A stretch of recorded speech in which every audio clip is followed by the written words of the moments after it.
Donc là, on va faire ce qu'on appelle la tête de taureau. Donc on avait découpé pour une sculpture d'environ 20 cm sur 20 cm de pain de terre, d'environ 1,5 kg parce qu'on ne peut pas battre 3 kg d'un coup.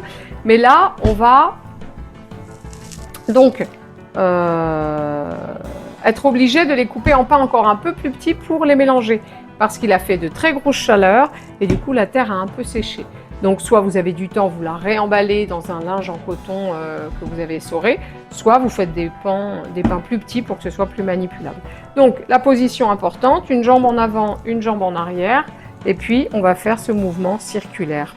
Donc je prends mon pain, une taille qui me convient, pas la peine de forcer, et donc j'appuie avec la paume de mes mains, la partie donc épaisse, et je tourne, et je tourne.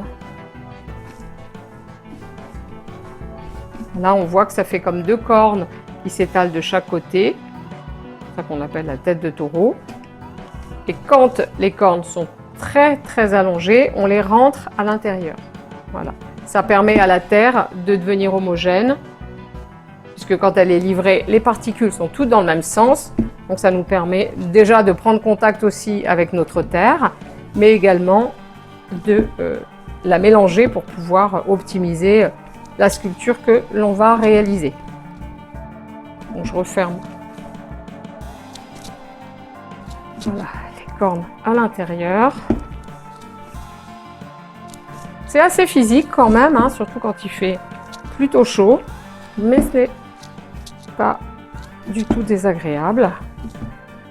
Et c'est un passage obligé. Voilà. Donc on va faire ça sur nos 3 pains de terre et on se retrouve plus tard pour vérifier s'il n'y a pas de bulles d'air.